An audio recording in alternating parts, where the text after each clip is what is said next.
Welcome back. We have skipped over section 2.3 and moved on to section 2.4 over linear inequalities. And you're going to notice that for most of the rest of this, each section is only going to have about 4 pages of guided notes, and so hopefully these videos will be a little shorter than the first two. We'll see what we can do. An inequality is a statement that one mathematical expression is greater than or less than another.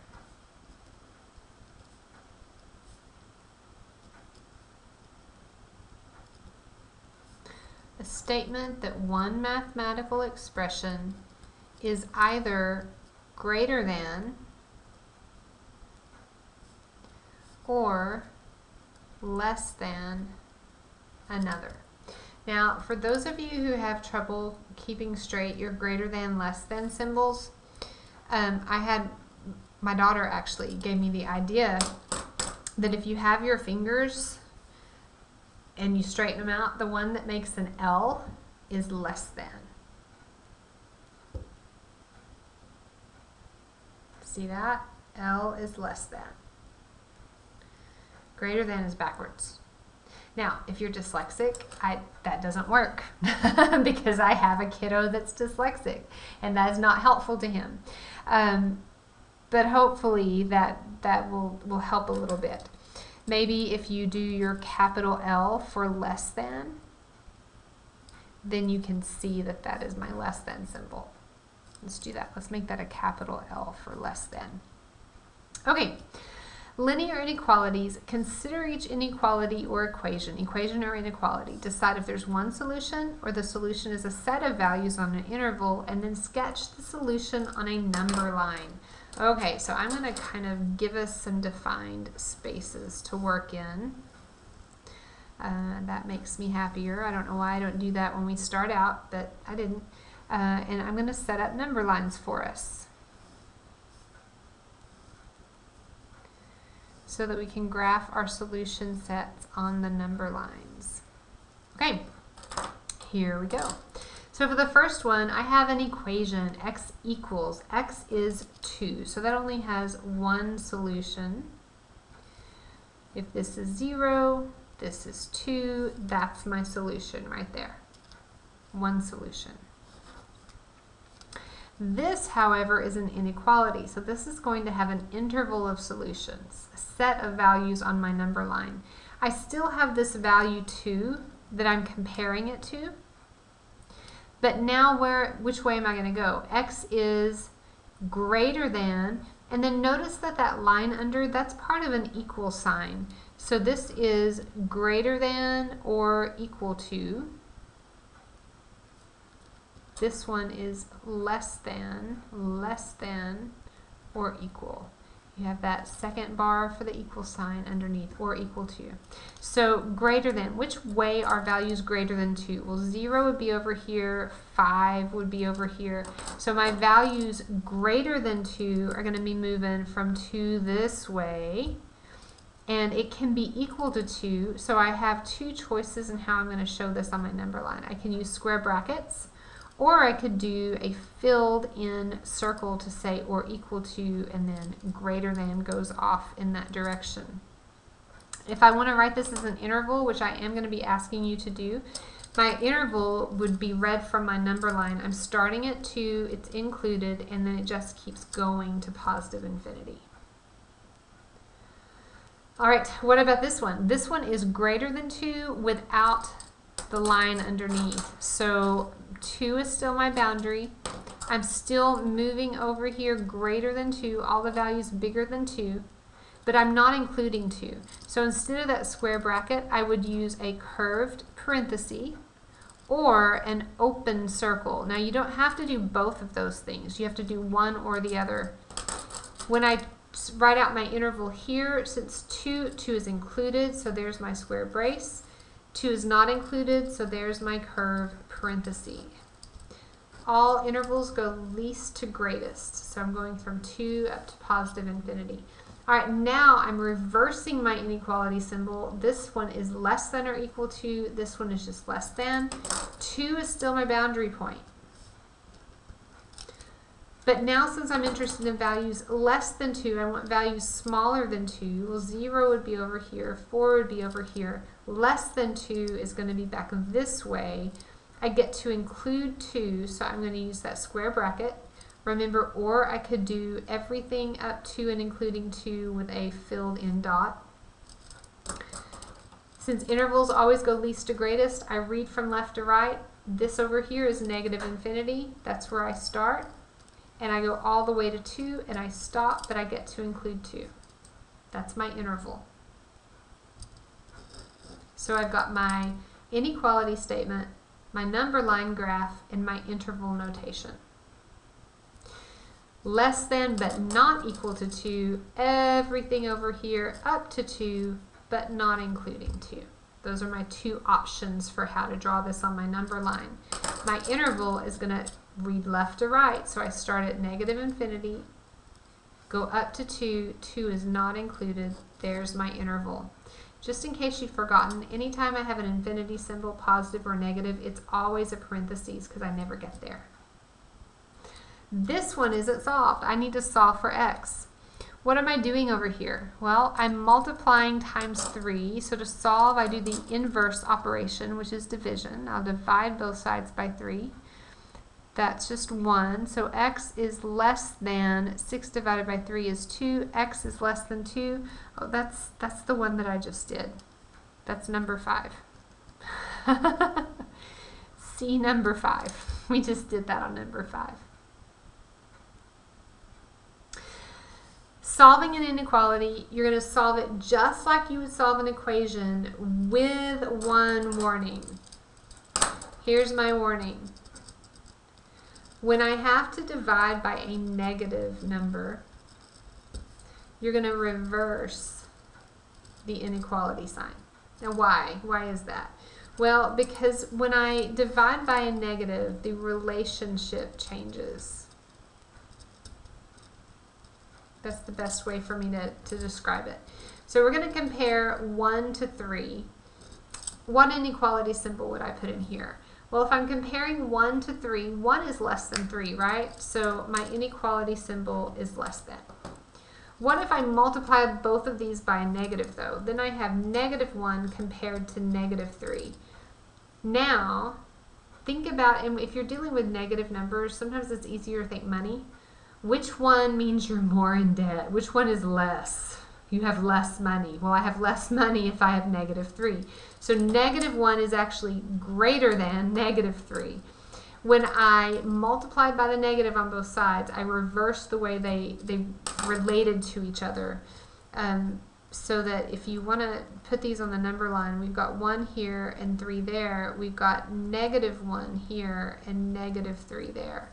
So if I'm comparing 1 and 3, 1 is less than 3, but negative 3 is less than negative 1, because instead of moving in a positive direction, when I multiply both sides by a negative, I change the direction I'm moving. I'm moving back the other way. It reverses the inequality symbol to divide by a negative. Okay, let's work through these examples. We're going to solve for x. We are going to write it as an inequality. We're going to put it on a number line, and then we are going to use an interval.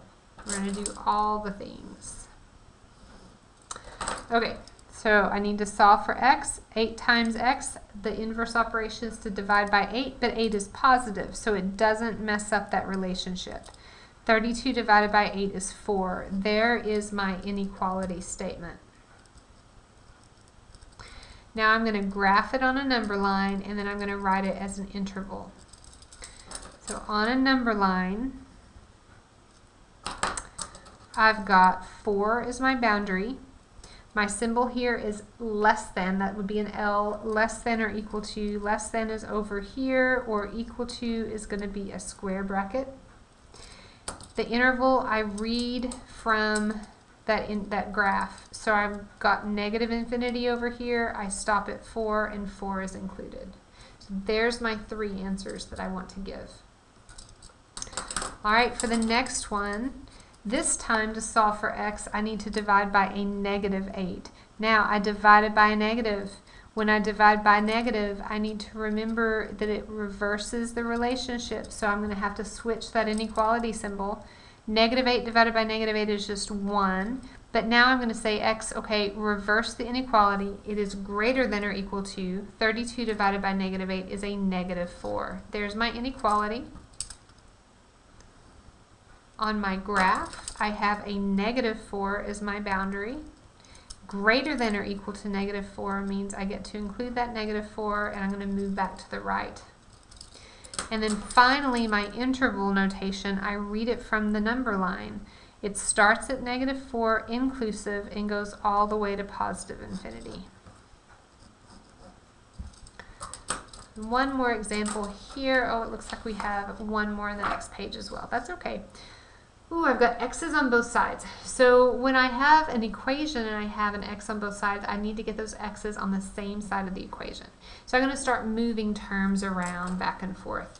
So I'm going to go ahead and subtract 2x from both sides, and that gives me 5x minus 5 less than 10. And then I need to get my constant over here, so I'm going to add 5.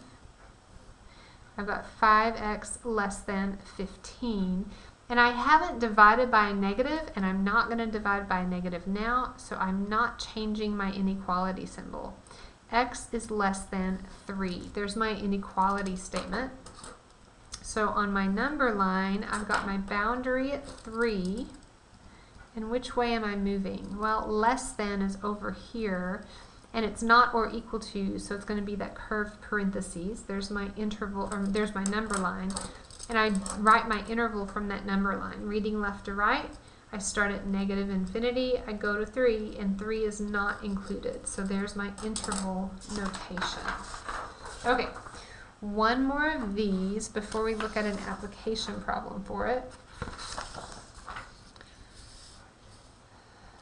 So for this one, order of operations. Really, that is the only thing that you got to watch out for in this one, order of operations.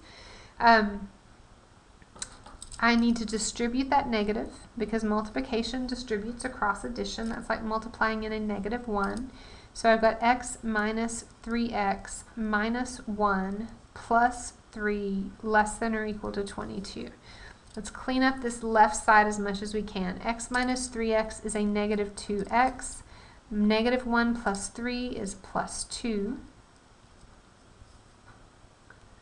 Then I need to move that 2 over, so I subtract the 2, and I've got negative 2x less than or equal to 20, and I'm out of space. So let me come up here and rewrite this. Negative 2x less than or equal to 20. Now I need to finish solving for x by dividing out that coefficient, negative 2. Oh, I'm dividing by a negative. That means I need to switch my sign. That's just 1. There's x. Now it is greater than or equal to 20 divided by negative 2 is a negative 10. There's my inequality statement. On my number line, I've got negative 10 as my boundary.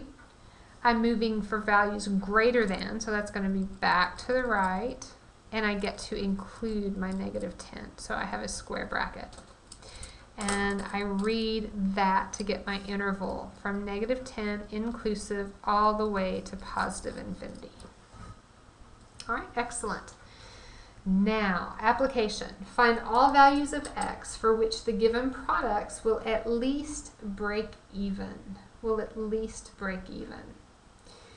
Okay, so I'm given a cost and a revenue function. And if it's going to break even, that means the revenues are going to be at least equal to the cost or more than the cost. So let's go ahead and start there by setting that up. Our revenues, we are interested in where our revenues are greater than or equal to our cost. That's when I have broken even, at least broken even. Well, my revenue function is 65x. And we want to know where it is greater than or equal to our cost function. Okay, I need to get the x on one side of my inequality. I'm not dividing, so that negative doesn't mess anything up. I've got 15x greater than or equal to 6,000. Now I am dividing, but I'm dividing by positive. Still doesn't change anything. 15 over 15 is just 1. So x greater than or equal to, well, there's 4 15s and 60. 60 divided by 15 is 4. So 400 is going to give me 6,000. So 400. Plug that into your calculator if you have trouble with that. But what I started with was that. 60 divided by 15 is 4. So 6,000 divided by 15 is going to be 400. So that's my inequality statement, but that doesn't, well, it does, but we're going to go ahead and say, okay, well, what does that mean? That means that from 400, x is 400 greater than or equal to. So right there, that's how many products I have to sell to at least break even. Sell at least 400 to break even. I can sell more, but I have to sell at least 400 to break even. Okay, compound inequalities. We're going to do a few compound inequalities. You'll see that the thing with compound inequalities is that I have two inequality symbols for each one, the variables in the middle, and I've got values on either end. To solve a compound inequality, we are going to read from the variable in the middle, use a number line to find my solution. So I'm going to need number lines set up for all these.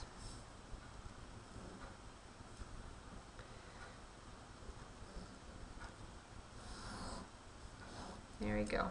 Okay. So all I have in the middle here is x. So that makes things kind of easy. I've got a 5 and I've got a 10. So I'm going to put 5 and I'm going to put 10 on my number line. Now read from the variable. So if I read from the variable x here, x is less than or equal to 10. So x is less than or equal to 10 goes that way. And then the other one, if I'm reading from the x, I'm reading back that way. And I don't read backwards from the x very well, so I always rewrite this. And I say, okay, x, and then it's open to the x. So this can be rewritten like this. The inequality symbol is open to the x. I kept that open to the x, pointing at the 5. Now I can read this, it makes sense. X is greater than 5. So it's not equal to, but it is greater than 5. Now a compound inequality, I'm looking to see what they share, what they have in common. Well, I can see that 10 counts for both. 5 does not, but it counts for one of them, and we've got this overlapping piece in the middle. So my compound inequality, anything from 5, but not including 5, up to 10, including 10, is going to be a solution to that compound inequality. Okay, we're going to do a couple more. For this one, we have to get x by itself in the middle. Nothing changes. I still do the same process. It's just that I do the same thing to both ends. So to get x by itself in the middle, I need to add 8, which means I have to add 8 to both ends. This end becomes 13. This end becomes 23. So this is the compound inequality I'm working with. So when I come down here to my number line, my boundaries on my number line are at 13 and 23. Now, starting with the x and reading back to the right, I've got x is less than 23. Well, that's easy. Not equal to, just less than. Less than 23. Goes back that way. And then starting with the x and reading back to the left, oh, I got to rewrite that. X is greater than or equal to 13. That's what that piece says. Greater than or equal to. So I get to include my 13 for this piece and then go back the other way. I see that they overlap in the middle. 13 is in both pieces. 23 is not in both. So that's my solution set for this compound inequality. Notice that when I have a compound inequality, my solution is the middle because it's what they share. Okay, number 3. I encourage you to pause the video, work out number 3, and then come back to see how I did. I'm just going to be quiet and work through it. You pause, do it yourself, and see how you did.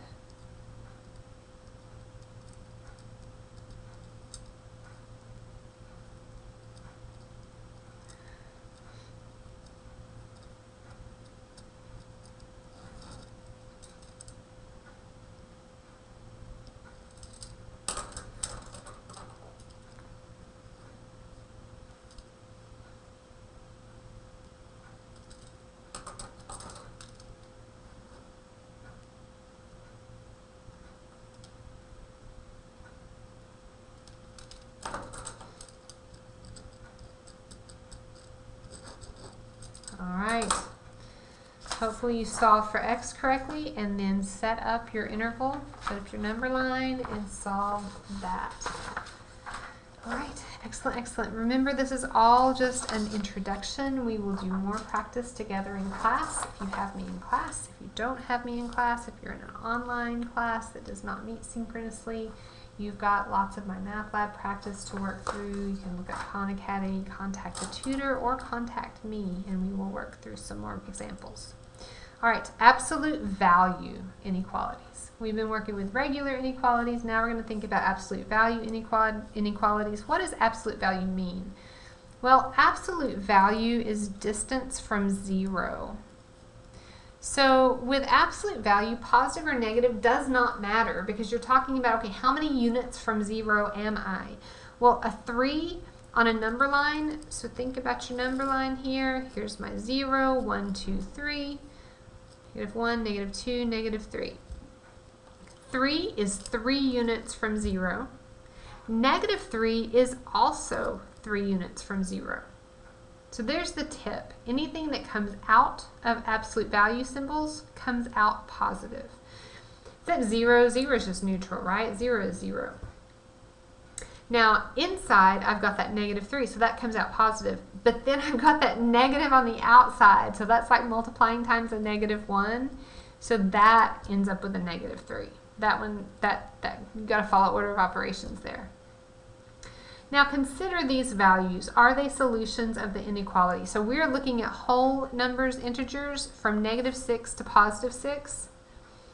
If x is, the absolute value x is greater than 3, that means that x has to be more than 3 units from 0. Well, which numbers are more than 3 units from 0? 6 is, -5, -4 is more than 3 jumps from 0. It's exactly 3. Less than 3 units from 0, exactly 3. More than 3 units from 0. What about this one? X, absolute value x is less than 3. So x is going to be less than 3 units from 0. Well, that would be equal to 3 units from 0. These values are closer than 3 units from 0. So if I've got absolute value of something less than, it's the middle. Absolute value greater than, it's the ends. Greater than with absolute value, greater than absolute value of x, greater than some constant c, is going to be the ends. And I work that out by saying, okay, well that means that x has to be less than the opposite of that, -c, or x has to be greater than +c, whatever my constant is. And if it's less than, absolute value x is less than some number c, we've got the middle. We put x in the middle, and we go from -c to +c. So this is an example of a compound inequality. We can write it as a single inequality if it starts out less than. This one we can't. We have to write this as 2 separate inequalities. Okay, so if I'm solving absolute value inequalities, I've got to set up 2 problems or a compound inequality, depending on if it's less than or greater than. Less than. That's going to be the middle because it's close to 0, less than 2 units away. So I've got m is less than 2 or m is greater than negative 2. If I put that on my number line, I've got from negative 2 to 2. I'm interested in the middle. It's not or equal to, so those are going to be open circles or parentheses. So I've got between negative 2 and 2 is my answer.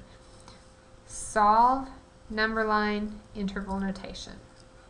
That's already solved, number line, interval notation. Okay, here we go.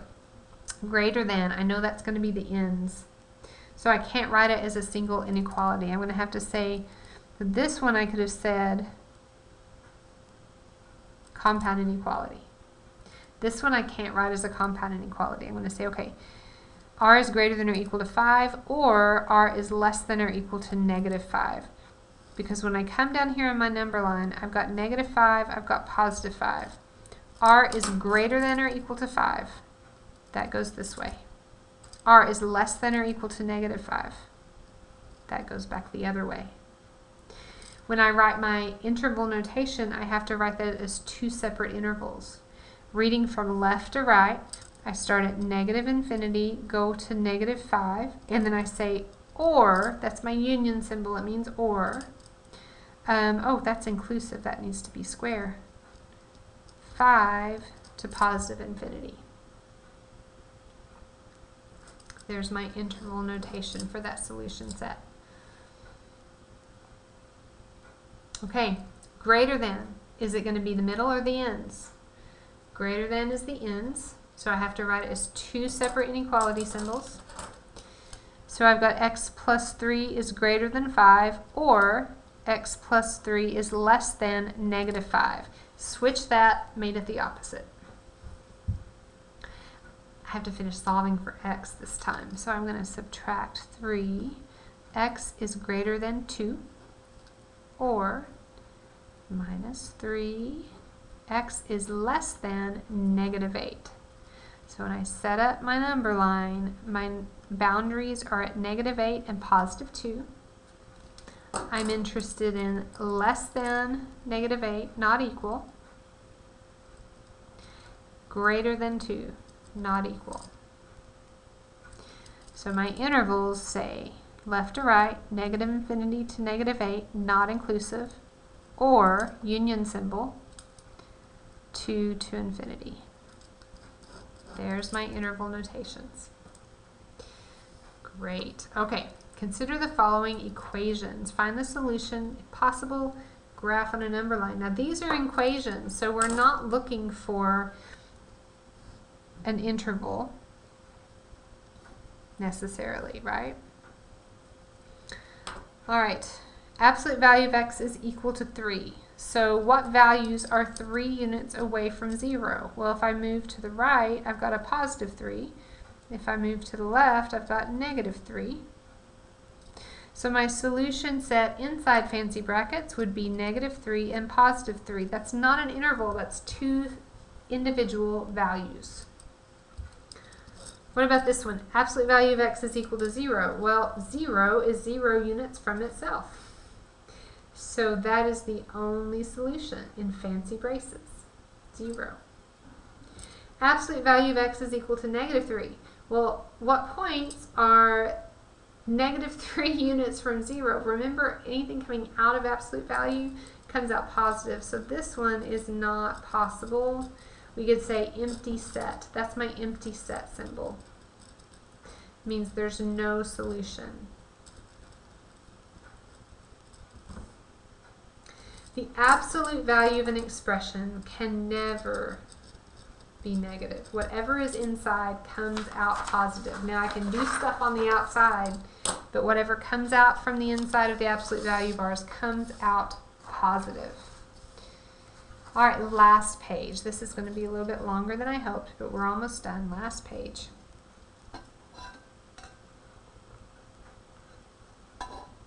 Consider these two inequalities. Do they have more than one solution? No solution? Absolute value of x is greater than negative 3. Well, I know that anything coming out comes out positive, and positive values are always greater than negative values. So this is always true. So if I wanted to put the number solutions on a number line, I'd just include everything. It's going to be all real numbers. What about this one? Absolute value of x is always less than a negative. Well, negative values are less than negatives, and absolute value comes out positive, so that doesn't make sense. That is not possible. There's going to be no solution there. Okay, let's do an application problem. So take a second, pause the video. I see that this left off the site www.census.gov. I'm not sure why that didn't get included. That's the source for this information. The per capita income for the United States was $38,611 according to the Census Bureau in 2007. The accompanying table shows the per capita for selected states. Now, per capita means like the average income per household. So in 2007, this was the United States average income, $38,611. And we've been given information about 10 specific states. None of them is Texas, so I'm not sure where Texas would fall. You'll notice that none of them is exactly the average income. That makes sense. We're not, it's an average of all the incomes. Some of them are higher, some of them are lower. You can hopefully not be super surprised depending on how much you know about the socioeconomic status for a population, the citizens in these states, what their business, how rural they are, how urban they are, things like that. So we're going to solve this inequality and graph it on a number line. A minus 38,000, that's my average, that's my per capita average income for the U.S., greater than 5,000. So what I'm looking at is a state income minus the per capita, the average, United States average, where that is greater than 5,000. So these are going to be states with per capita incomes that is further from the national average. Greater than, is that going to be the middle or the ends? Well, when I'm doing greater than, that gives me the ends. So when I do a number line, I know that I'm interested in those ends further away from center. Only my center here is not 0, is it? My center is going to be that per capita average United States per capita income. There's my center. Okay, so we want to know what states A minus 38,611 are greater than 5,000, are more than 5,000, or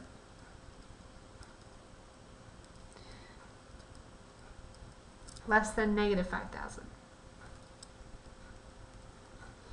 If I add that here, add the United States average plus 5,000, I got 43,611.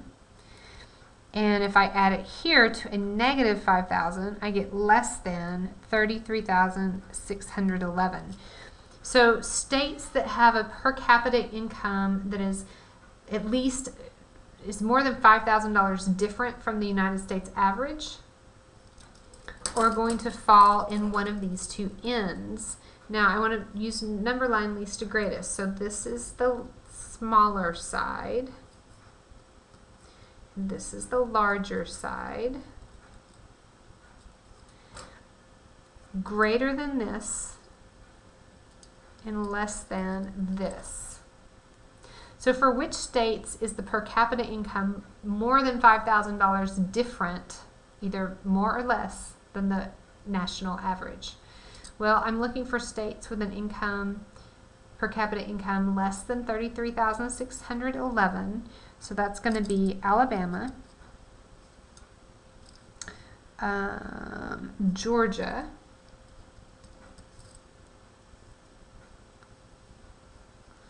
and South Carolina. And then what about more than 43,611? Well, more than 43, that's Maryland, New Jersey, and that's it. So these 5 states are further than $5,000 off of the average United States per capita. The difference between the state's per capita income and the national per capita income is more than $5,000 for this inequality. What about this one?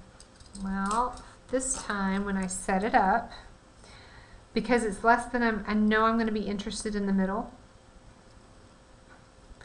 So my middle is the national average. And I'm going to be interested in that center part. Since I'm interested in the center part, I can set it up as a compound inequality.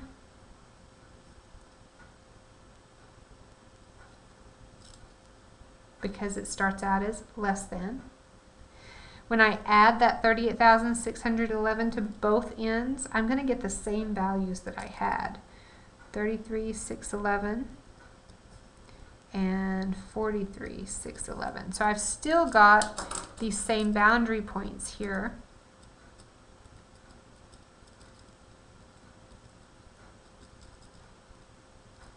But now I'm interested in this middle ground. The difference from the United States average is less than 5,000. So I'm going down 5,000 and I'm going up 5,000 from the United States average. Well, we listed 5 states here. We're going to list the other 5 down here. So in between these boundaries, we've got Colorado, we've got Iowa, we've got Missouri, we've got Ohio, and we've got Vermont. So these are the states whose difference between the state's per capita and the national per capita income is less than 5,000. So which one describes the states whose per capita income is relatively close to the national per capita? That's where I take the state's per capita, the difference between that and the national per capita, and I say the absolute value of that is less than $5,000. Relatively close. All right, good job.